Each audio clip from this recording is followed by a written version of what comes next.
오늘 말씀 골로새서는 골로새 교회에 보낸 바울의 편지입니다. 근데 이 골로새 교회는 바울이 개척해 세운 교회가 아닙니다. 우리 7절에 나오는 에바브라라는 사람이 세운 교회입니다. 에바브라는 원래 장사하는 사람이었거든요.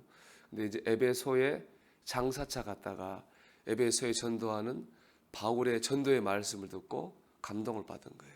그래서 예수를 믿게 됐습니다. 그래서 다시 이제 고향 골로새로 돌아와서 교회를 개척했습니다. 그것이 바로 골로새 교회입니다. 오늘 본문을 묵상하면서 은혜로 깨달아졌던 것은 저는 들음이라고 하는, 듣는다라고 하는 말이었어요.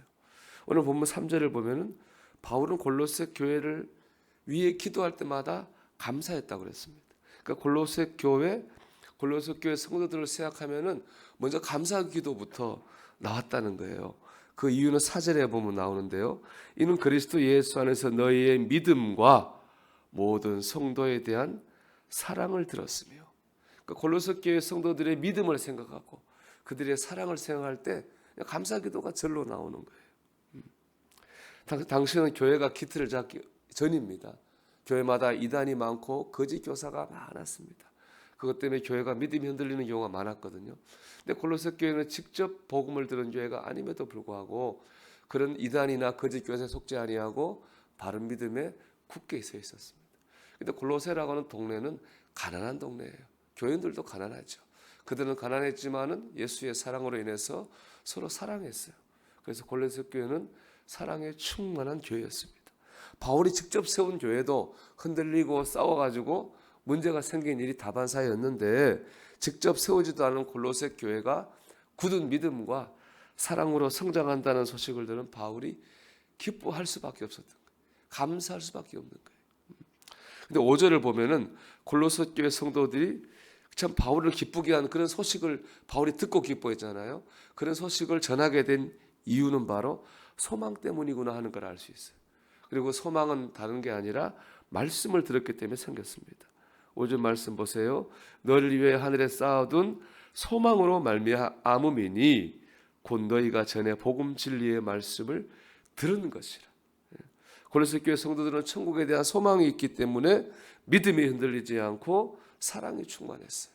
근데 그 소망을 어떻게 가지게 되었습니까? 하나님의 말씀을 들었기 때문에 그렇습니다. 오늘 말씀을 보면 보세요. 하나님의 말씀을 들은 골로새 교회 교인들이 구원의 소망을 가지고 굳은 믿음과 사랑으로 살았어요. 그 소식을 들은 바울은 기뻐했습니다. 복음을 들은 골로새 교인들이 믿음으로 사는 모습을 듣고 바울은 기뻐한 거예요. 여러분, 바울의 자리에 하나님을 넣어보세요. 우리가 어떻게 하나님 기쁘시게 하겠습니까? 우리가 골로새 교회 교인들처럼 구원의 소망을 붙들고 믿음과 사랑으로 살는다고 하는 소식이 하나님께 들리면 하나님이 기뻐하실 줄 믿습니다. 우리가 구원의 소망을 굳게 붙들고 믿음으로 굳게 서야 됩니다.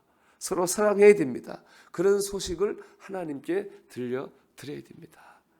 그렇게 해서 어떻게 됩니까? 말씀으로 돌아가 보면 하나님 말씀을 들어야 됩니다. 골로새 교인들이 이렇게 살 수 있었던 것은 복음 진리의 말씀을 들었기 때문에 그렇잖아요. 여러분, 우리가 믿음과 사랑으로 산다고 하는 것은 내 힘으로 할 수가 없습니다. 내 생각으로나 내 의지만으로 많은 유혹과 고난과 시험을 이겨낼 수 없습니다. 하나님의 말씀을 들어야 됩니다. 하나님의 말씀을 붙잡아야 됩니다. 그럴 때 하나님을 기쁘시게 하고 다른 사람을 감동시키고 구원으로 인도하는 삶을 살 수 있는 겁니다. 그래서 제가 오늘 말씀의 제목을 들음의 신비라고 정했어요. 모든 게 다 듣는 거잖아요. 하나님 말씀을 들어서 믿음과 사랑으로 살았더니 그 소식이 하나님 귀에 들려져서 하나님을 기쁘시게 하고 다른 사람을 구원하지 않습니까? 이 들음의 신비로 세워진 교회가 바로 골로새 교회고, 에바브라 골로새 교회를 세운 바로 그 사람이 들음의 신비로 산 사람이었습니다. 제가 김상수라는 목사님 계신데 이분이 스리랑카 단교 선교를 갔답니다. 그 현지인 이제 목사님을 만나 뵀는데 이분이 한국에 7년 동안 이제 노동자로 살았어요. 그런 중에 예수를 믿고 목회하기로 결심을 한 거예요.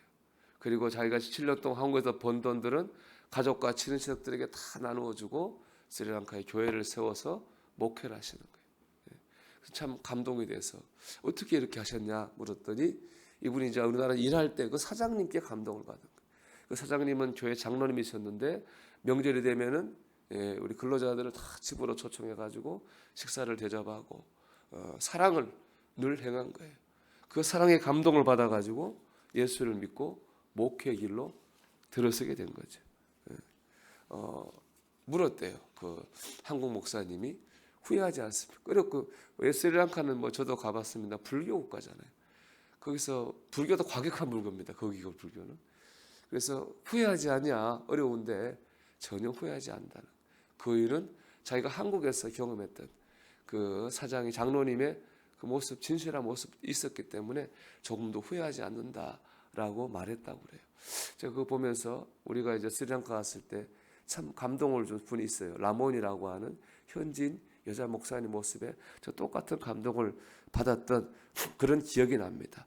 다 그들은 오늘 이 시대에 에바브라 같은 사람이죠. 한국에 와서 혹은 복음을 듣고 고향으로 돌아가 교회를 세웠잖아요. 그래서 아름다운 소식을 우리에게 다시 전해주고 있지 않습니까?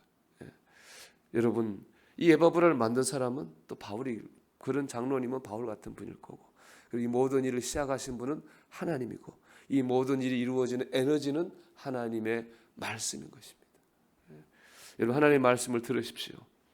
하나님의 말씀이 우리로 하여금 소망을 품게 하고 믿음으로 살게 하고 사랑할 힘을 주실 줄 믿습니다.